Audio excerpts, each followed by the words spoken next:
Ain't that looking pretty? It's gonna be some hamburger soup. Some pretty stuff right there.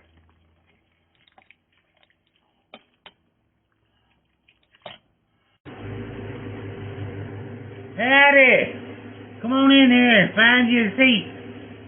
We're gonna make us some hamburger soup today. Well, the recipe is Mama's hamburger soup, but I'm putting pork in it. And y'all know why.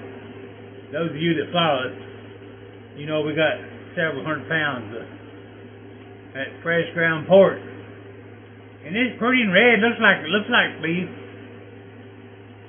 from them red wattle hogs we killed back in the summer.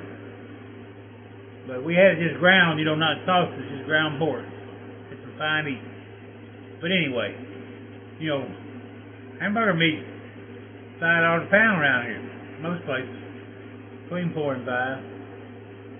I found some the other day for $3.80 something, but I wouldn't have thought it. It looked nasty.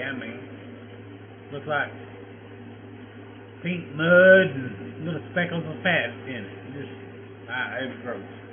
Anyway, just some beautiful meat and it's good.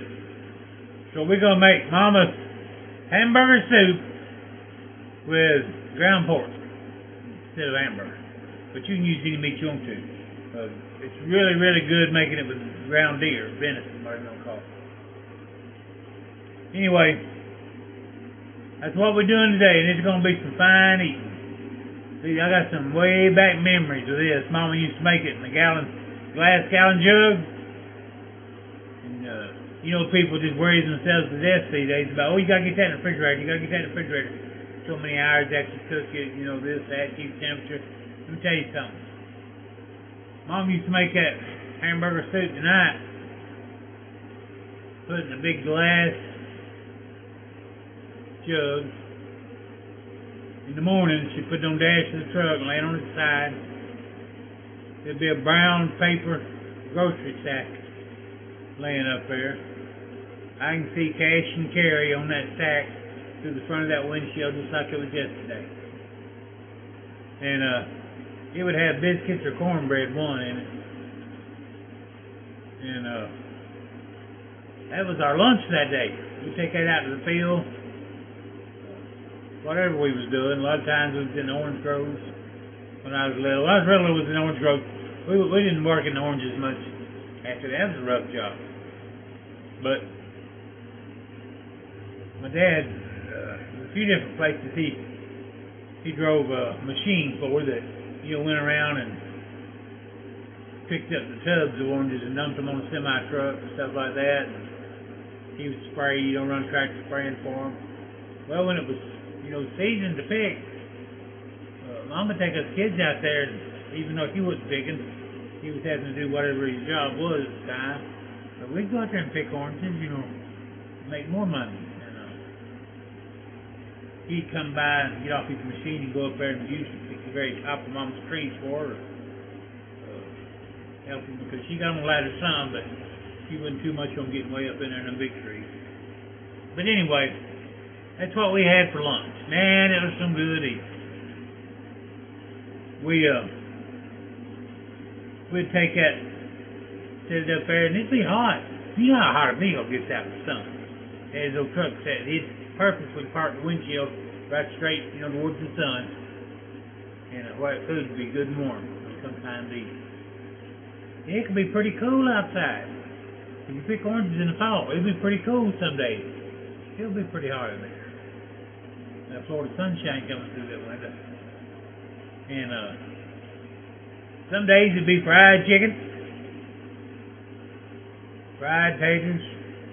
Man, you can't beat a Mama's fried tater sandwich, I'm telling you. Take them cold fried taters from the night before usually. Just make you a sandwich on some loaf bread. Good gracious, that's some good eating. All I can say is, hooey!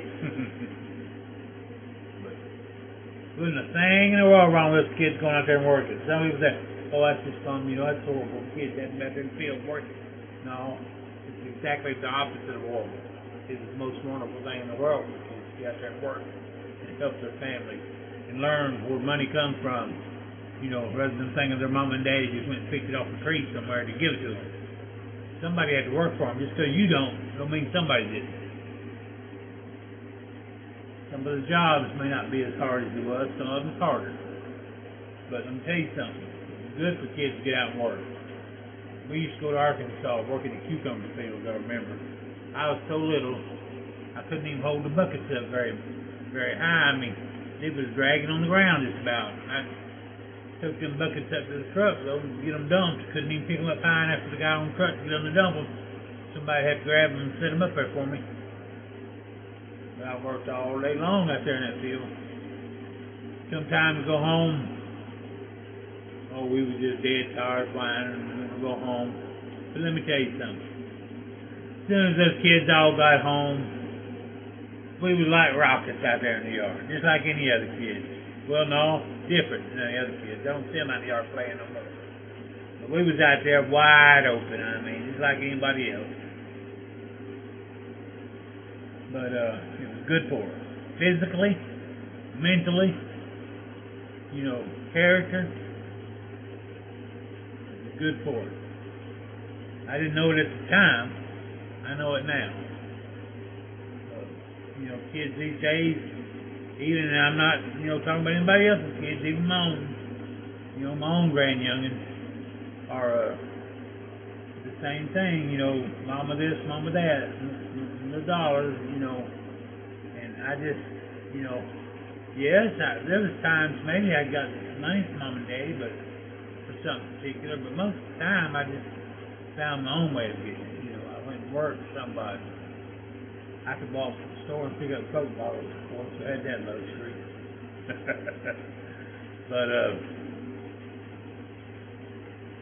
But you know, I could think about it. I mean, I was mowing my yard and the neighbor's yard needed mowed.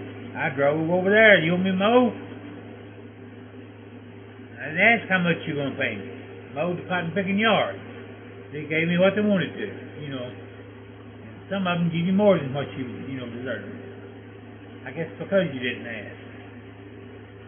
But I remember one time me and one of the neighbor boys, Danny Bozeman, he was quite a bit younger than me.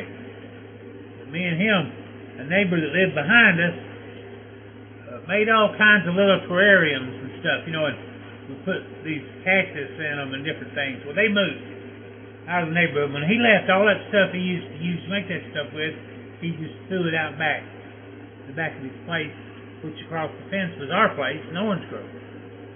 And all them cactus came up back there, the grove. And it wasn't all just regular old orange grove cactus. It was some of them little round, you know, pretty thorny ones and stuff. Well, me and Daniel was doing something one day. That was, he was walking to the store. His mom wouldn't let him go by himself. And he come over, I don't know if I walked to the store with him. I said, yep, we walked up to the store. And we seen all them cactus. What is that? I said, well, that man used to sell them. We looked at each other and thought, well, maybe we can sell them. Sure enough, he had a wagon. Danny had a wagon. We got that wagon. We found us some pots, tin cans. We potted some of them cactus up. We went all over the neighborhood. Little boys come up to your front door with cactus planted in tin cans on a wagon. Who ain't gonna buy one from us? What's on quite a few of them big cactus? Alright, guys, I'll shut up. I'm sorry. Let's get in here and make some hamburger soup without the hamburger. Let's do it. Well, I have most of these potatoes cut up, guys. The gnat crawling around in my kitchen. What about that?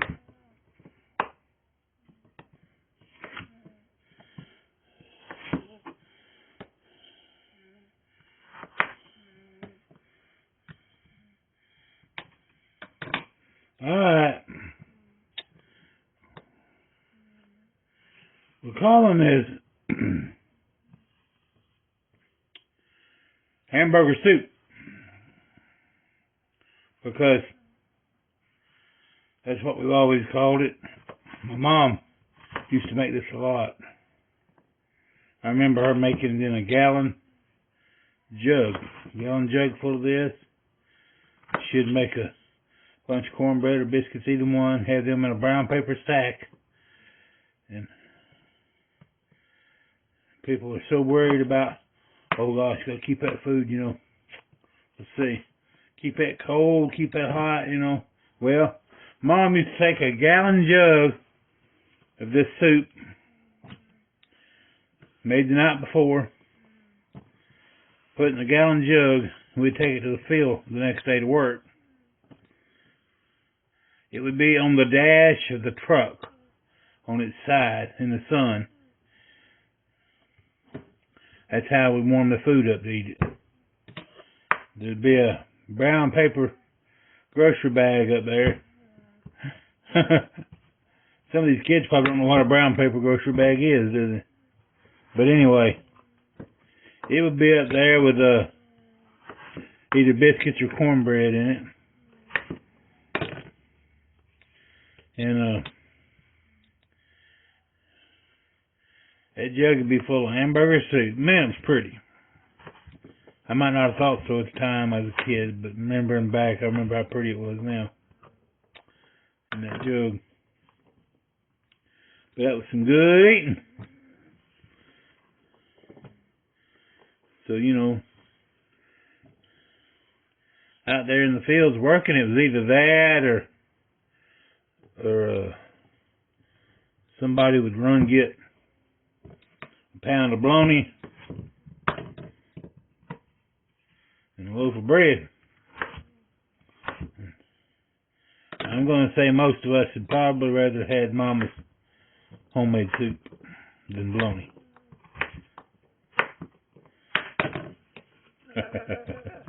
But anyway, that was some good eating.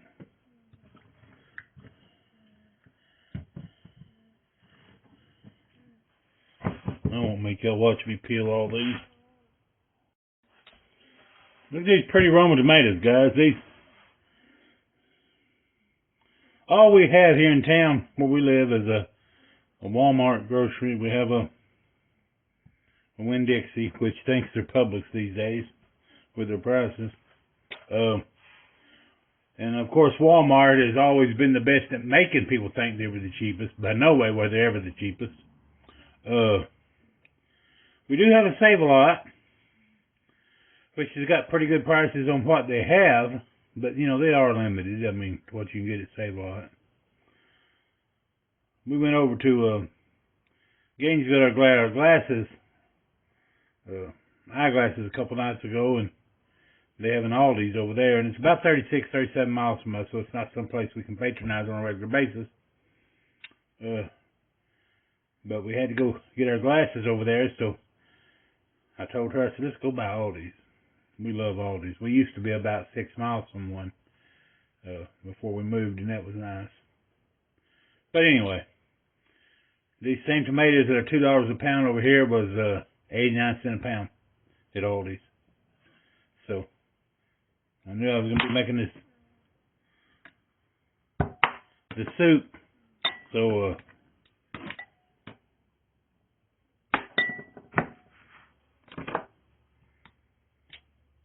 I said, yep, I'm taking some of them to put in that hamburger soup. Yes, you can just use some canned diced tomatoes. But who wants to use canned tomatoes when they can have these, right?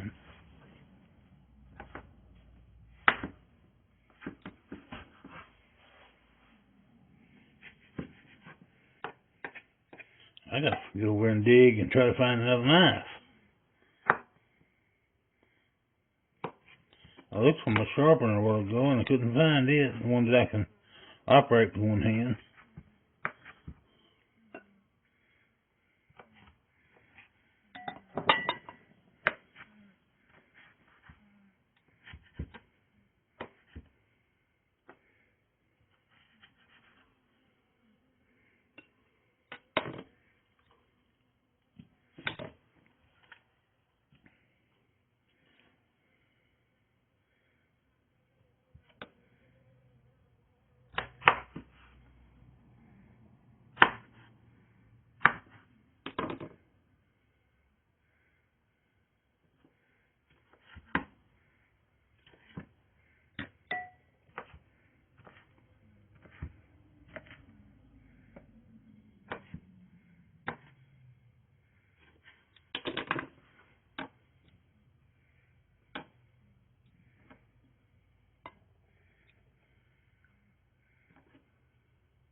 I think I've already overcut on my potatoes. We're doing this soup in pint jars.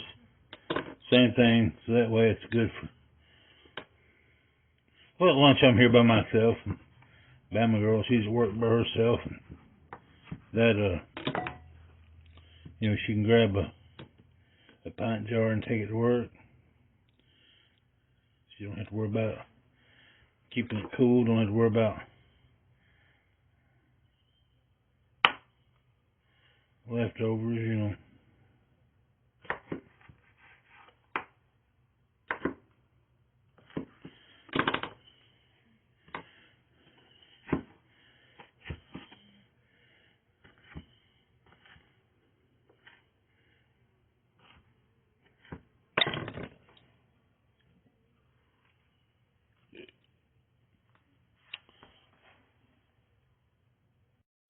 We're going to need about a cup of this celery.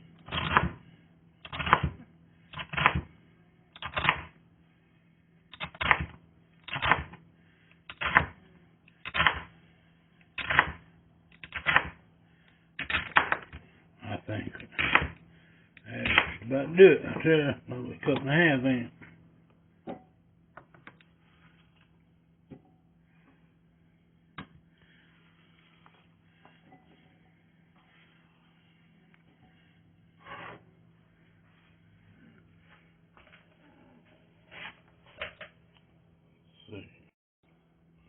We got some frozen green beans here. Yeah, not canned. You can use canned, guys, if you have to. You know, if you don't have nothing else. But just remember that canned stuff that you put into anything that you're cooking, it was already processed for an enormous amount of time at extreme high temperatures. There's no need in doing it again if you can, and you know, cooking it to death twice.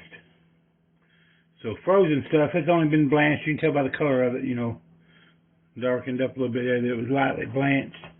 That's to stop the ripening process. I'd prefer to use frozen for fresh. I found the corn. Yeah, I say fine. I really mean fine because all that pig we put in the freezer, some stuff kind of got covered up. Alright, we got our potatoes, our tomatoes, celery, corn, green beans. And like I said, we're calling this hamburger soup because it is the recipe I use for hamburger soup. But here at the Bear's Den, we're going to be using ground pork. Excuse me. Get to laughing and choke myself. We're going to be using ground pork. And why ground pork? Because I got 400 pounds of it. That's why.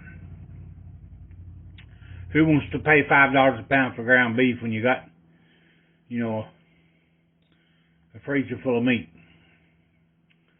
Yeah, and it's got more flavor anyway, the ground pork does. And this is very, very lean ground pork. This is from those half red bottle and half Hampshire hogs. Some good stuff. Anyway, that's what we're using. And it's time to get it out and start browning it good, I guess. Alright guys, I got that. You can see there how red it is. Looks like ground beef, don't it? But while we're browning some of this beef up, or excuse me, pork, I'm going to cut up our last vegetable, which is carrots. Alright guys, I got carrots chopped up. Got them added there to the beans and corn. And I also got my nearly a cup of jalapeno sliced.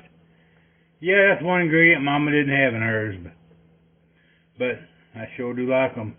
And these aren't real hot. And these here are not fresh ones from my son's garden. These here are the pickled ones. And I really like them in things like soup and beans. I'll even pour about a cup of the juice off of them in them sometimes. And they're not real hot, but they got a good jalapeno flavor. Just a second, let's check on this meat over here, and I'll tell you a little story about peppers. Oh yeah, that's looking good. This don't have to be thoroughly cooked inside because it's going to be processed, but I don't know, I like to brown it a little bit, add some flavor there. Get a little brown on it here and there.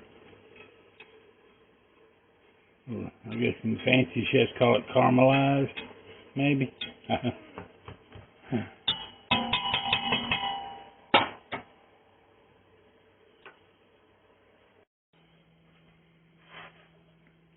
Alright, I got that another round of meat going. Brown 2 batches of it for this pot. Yeah, and first let's like this stuff's mixed together, you know. All of this I'm gonna put it in the pot. We're gonna do today, we've been doing those cold pack in the canner, we're gonna do a hot pack today. And meaning that the ingredients aren't gonna be mixed in the jar. I'm gonna put them in a pot like you was making a pot of soup, and go ahead, we're not going to cook it all the way through. We're going to cook it just for about 15 minutes, get the seasonings mixed in, everything in even, nice and even, and get it all hot. Then we'll put it into the jars hot, and then it'll go into a hot canner. Just another option of how you're going to do it. And something else I'm going to add here, this cabbage. Usually I do chopped cabbage, about half this here left over that I bought, you know, to make slaw with because I was lazy. And I'm going to throw a handful of this in there. It'll be nutritious and pretty. So anyway, back to the peppers. What I was going to tell you, this is not something that would have been on Mom's recipe for hamburger soup. But you said we was in the orange groves working, and I know my dad, he ran this big machine that went around and picked up tubs of oranges and dumped them on a semi-truck and stuff, and us kids and Mom would be out there actually working with the workers, making money too. Anyway, we'd take that soup with us and have it on the dash of the truck. It was time to eat. You know, Daddy was by all the time checking on us. She'd tell him we was going to eat in a few minutes. He'd come back and he'd have him some, usually in a matchbox, some little hot peppers that he would pick underneath those orange trees, wild pepper plants. And one day he came up there and Mom said something to him about his peppers, and he said, "I'm not eating them no more." She said, "What?" He said, "I'm not eating them no more." And he called some old black gentleman by his name, Si or something. I don't remember what his name was, but anyway, called him by his name and said he ruined it for me. She said, "What do you mean?" He said, "Well," he said, "I hadn't thought about it." He said, "I was down there gathering me some of them peppers up, and he asked me," he said, "how do you eat them?" Dad told him, "Oh, they're not that bad hot." He said, "No, that ain't what I mean. Knowing where they come from, how do you eat them?" And he said, "Well, what do you mean, wild under a tree?" "You know," he said, "we never had those around here until those Mexican folks started coming here working. And it's not something that's just been wild here forever." Dad said he told him to, "Well, so that's where they're throwing away their lunch scraps and stuff, and or something, that's where they're coming from?" And the old man shook his head and said, "No, sir. Mr. Roy," he said, "think about it. They don't eat lunch under these trees." He said, "They goes to the bathroom under these trees." Dad said he just, you know, he's like, he knows it. the peppers weren't dirty just because they passed through somebody's body, the seed, but the thought of it, he just couldn't eat them no more. But yeah, he said we didn't have no wild peppers, so those Mexican folks started coming here working. That ruined the peppers for my dad.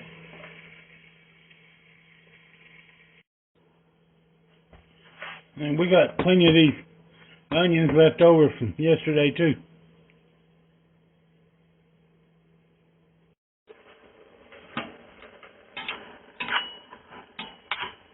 Alright guys, I've added the onions in here with this last batch of meat. I'm going to add about a quart of tomato juice.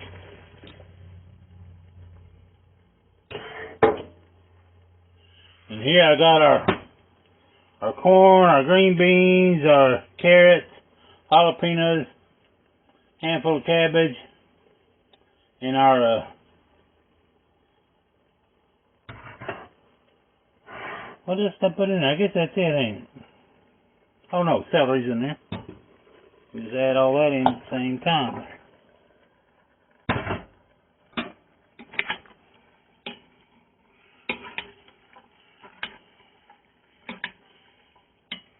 It just instantly got pretty, didn't it? A few potatoes.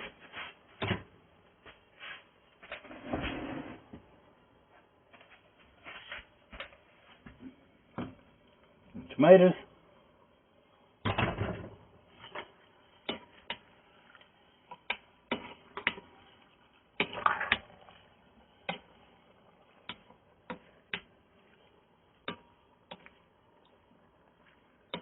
Yeah. I thought this would probably be big enough. Starting to have second thoughts now.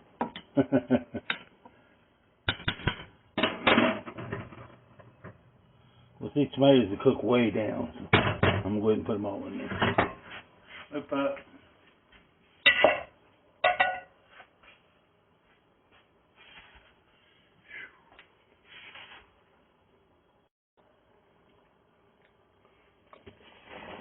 Those potatoes.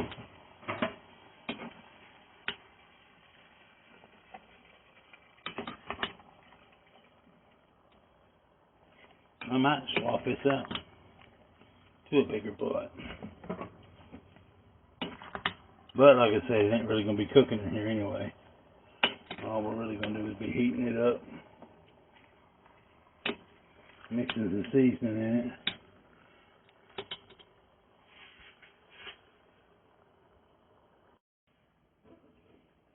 Now guys, I found one more thing of rabbit broth.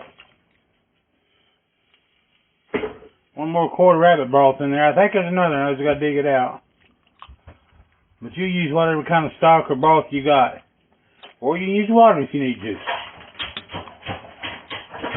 But you know, beef stock would be good in it. Let me get that pup some water over there.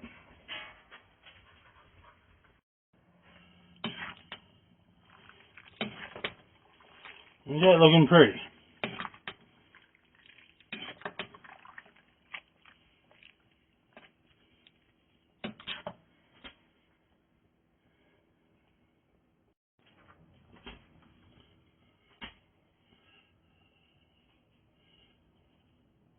Okay guys, this here is your seasonings. I will write out what it is for you. I'll write out what I use, and then you can kind of use your own taste buds to guide you, but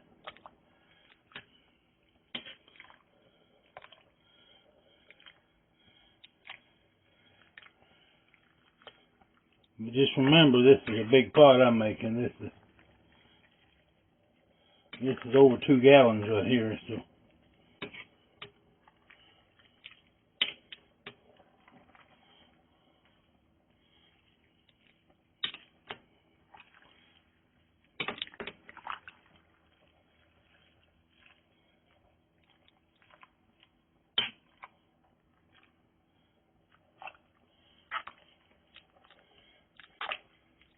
and You know, definitely you probably ain't gonna have a need to make 2 gallons. You know, these videos are geared more to people that don't cook at all, that would like to learn some, just to give you ideas of what to put together. Not necessarily an exact. I don't do nothing as an exact. I do it as I want it to be. You know, developing a good ability to judge, you know, what these flavors together and what this does for that. You know, what things change, you know, like sugar. Not necessarily making it sweet, it changes a lot of other things. Just like salt, used in the right proportions, and people are just really overbearing on that salt because they've gotten their taste buds so addicted to it that, you know, that's all they can taste.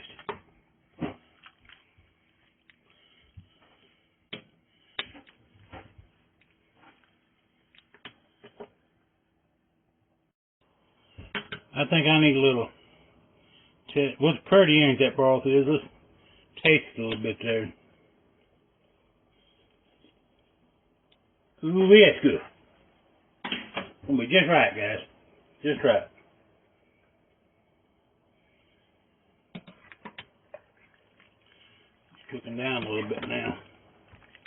Starting to get hot. See, it's not even coming to a boil. We're gonna let this get to that point, and we'll shut her off. Get the canner ready. Start cleaning up some of my mess over here. I made such a mess. And that pot was so full, I splattered it everywhere. Okay, guys, she's starting to barely boil a little bit. That's good enough. That's hot as we want it to get. We're going to move it over here and start jarring it up.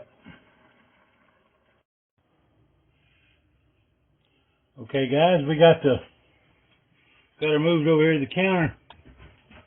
I'm gonna be using this here strainer to get that bay leaf out. If you miss one, that ain't no big deal, but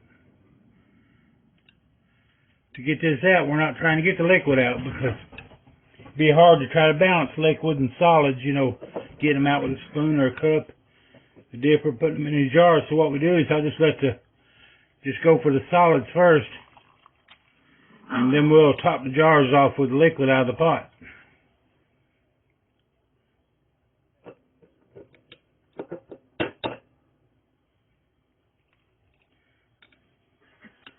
I'm going to try to measure them out perfect. We'll get them close, and I'll go back with a small spoon and get it up to where we want it at.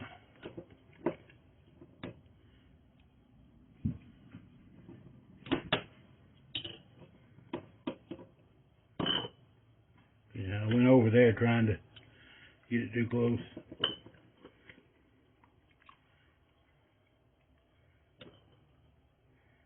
That one too.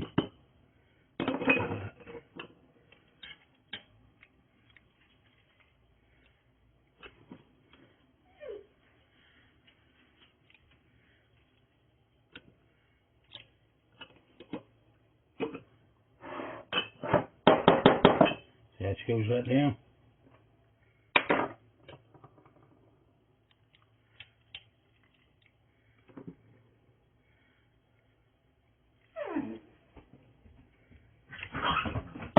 Hear them pups, y'all? This ain't the place to play. Outside, come on. I had a random dogs off, and I turned the AC on. Yes, all my Yankee family and friends, eat your heart out. I just turned the AC on. Oh, I'm sure it's pretty outside, but I'm cooking, plus got the canner going. It's getting pretty warm in here. We are in Florida.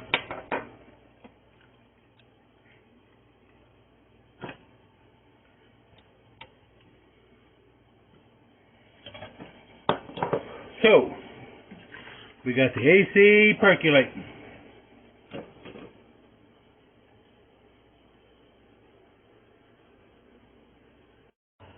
I got the solids and all of them. I think it's time to go back and top them off with a little liquid now.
I ain't gotta try to get them exact, because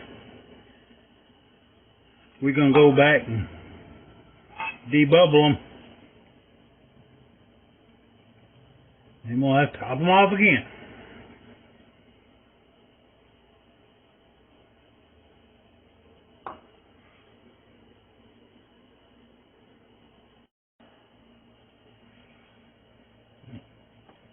Go along the edges here, make sure we got all the bubbles out of it.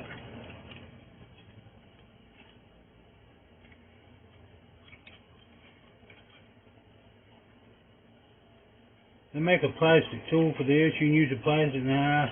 A knife like this, just be careful not to, hit your jar hard or scrape your jar too hard. Put any marks in it, which can cause a fracture later. Also a good wooden spoon handle or wooden skewer, anything like that. Just run it down the sides, back and forth. It just frees any bubbles that might be trapped in there. Which, once it gets in and starts cooking and bubbles will come to the top, then now your liquid goes down,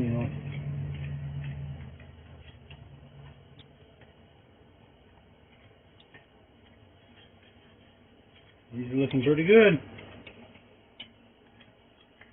And then we're about ready to clean these tops off and put some lids on these jokers. Might need to add just a little bit to a couple of them here, but not much.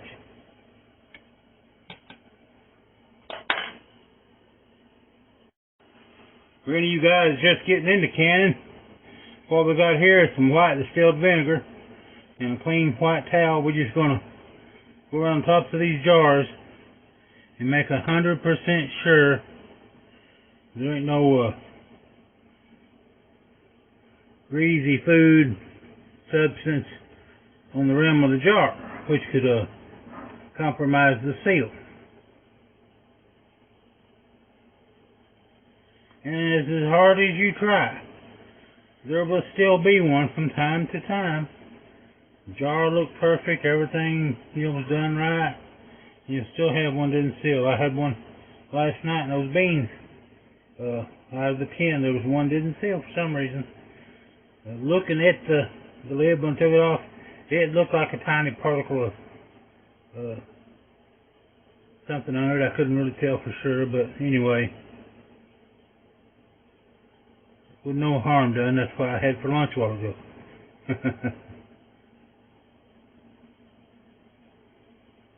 And that's a good thing, whatever you're making, if you have one don't seal, ain't no big deal, just set it in the fridge. Alrighty, there we go. I got our lids here soaking in some warm water. No, not boiling water. You don't need to boil them. You don't have to sanitize these jars and lids, guys. This is pressure canning. They're going to be, all sterilization will take place inside the can.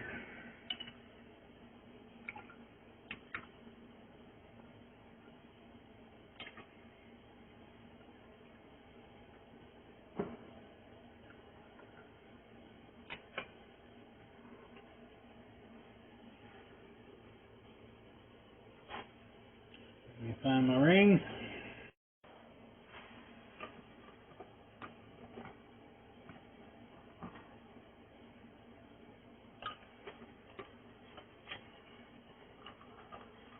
I prefer doing the cold method most of the time. I just wanted to do this as a hot pack for you guys to see there isn't a different option.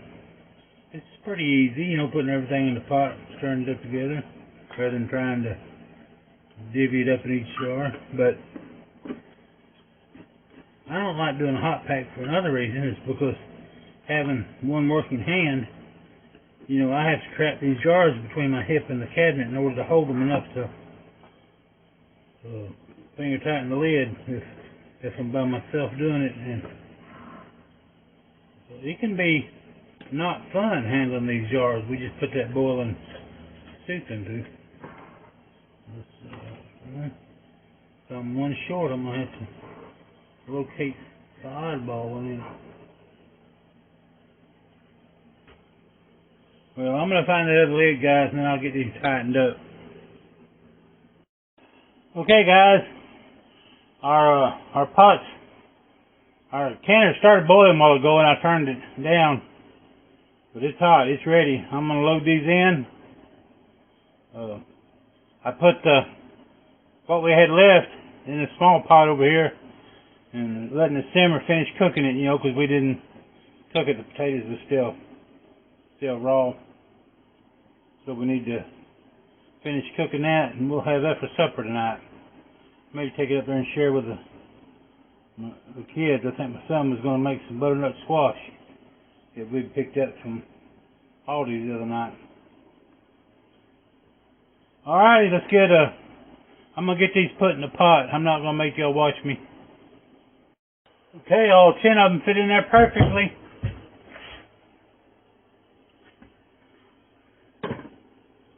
Now we can get the lid on and get this show on the road. The lid for this canner's got an arrow on top of it. Lined up with the arrow right here. This is a Presto canner. Once it follows down like that, you just twist her sideways, locks her in place. Right here, guys. I don't know if y'all can see it. I'm gonna back this up. There's a little button right there. When this gets up to pressure, that'll pop up. That locks this lid so it can't be removed under pressure accidentally. Okay. This little guy right here is a little orifice that admits your steam. Now it lets the pressure off. This is your pressure gauge. Back here we have a little rubber button that's just an extra safety to go along with all the rest of them. If something happened and this stopped up, all the orifices stopped up, everything failed, the little button would pop out and save the day. Let the pressure off. Now, this here we're going to put a weighted gauge on it. Here in Florida, we're at pretty much sea level, so we use what's called a 10 pound, which causes 10 to 11 pounds of pressure. At 10 to 11 pounds of pressure, it'll start dancing. When it starts dancing, we're up to pressure, we're up to the temperature. That's time to start our timing. This batch will be 75 minutes. It's pints, it's got meat in it. If it was quart jars, it would be 90 minutes. So anyway, for now, I'm going to turn the heat on, medium, and bring it up to start steaming. Once it starts steaming a good, steady stream of steam, that means the air's all been evacuated. All we have left inside is water and steam. Then we can add our weight. When we add the weight, the pressure's going to start coming up. When it gets to 10, 11 pounds, we're up to pressure. I'll regulate the fire to keep it to that. And to keep this just barely shaking. I'll show you at that time. If it's too vigorous, it's just letting off too much of your steam and takes a chance of boiling your pot dry. Alright. I think we're ready to get started here. I'm going to move this out of the way over here. Get the fire going. I'll see you in a few minutes. Well, guys, I forget how much faster it started. You know, we had a hot pot with hot products. It didn't take it but just a minute. I didn't even get to sit down good in the chair. I know y'all can't hear that or see it too good in here. Turn this fan off on the stove. Y'all hear that nice even steam coming out of her? That means she's ready to go. So at this time we'll put on our 10 pound weight, and it won't take but a minute. She'll start rising. It'll get up there to 10, 11 pounds in no time, and this will start dancing a little. Once it starts dancing, we'll be able to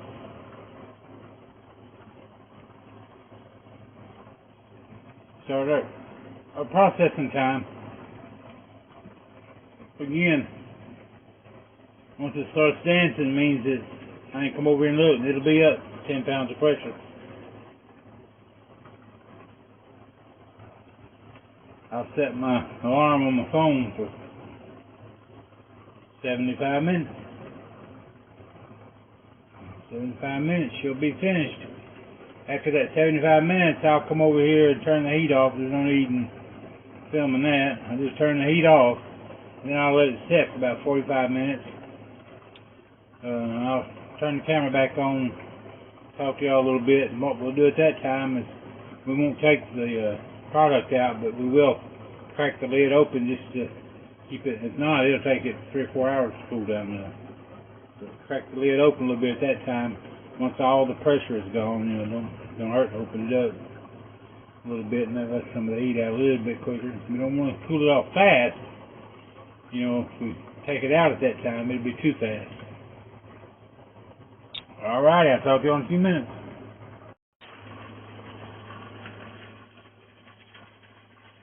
Alright guys, it's been 75 minutes since we put the weight on. As you can see, she's still just dancing. So now it's time to turn the heat off.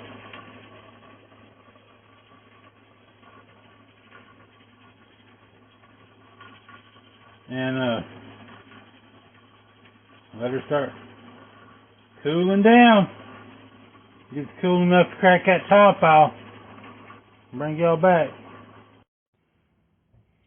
Okay guys, it's been a couple hours since we turned the heat off. We went down to the kids' house to eat supper.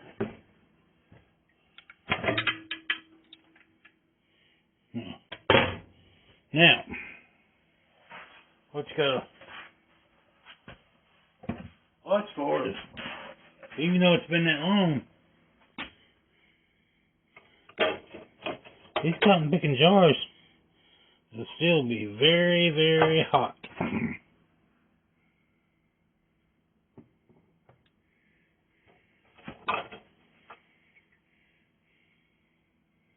I can tell just by looking at them the little buttons down on all of them.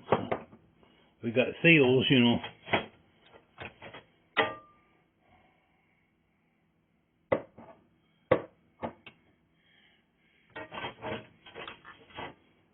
It don't look like the moisture siphoned out of them too awful bad.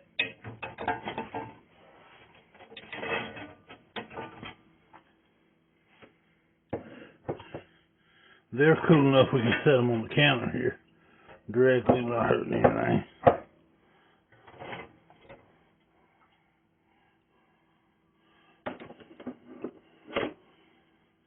They sure got some pretty colors on them, too. They'll make me prettier in the morning. It won't be as cloudy. It's settled.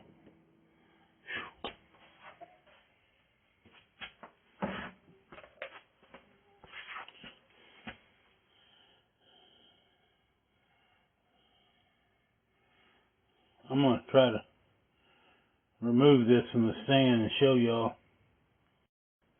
If y'all look there, you can see the bubbles coming up in these jars. Heat's been off of this pot for 2 hours, and it's still boiling inside. That's how long it takes that heat to die out of that canner. Of course, it was nearly 250 degrees, you know, and it makes a big difference.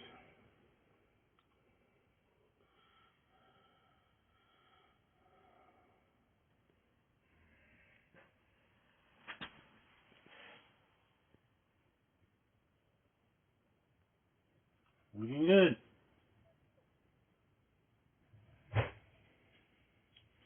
Okay guys, as always, please hit the thumbs up, subscribe to the channel, please. If you leave a message of any length, it really helps. Appreciate you guys. Thanks for coming by. Love you. See ya. Bye.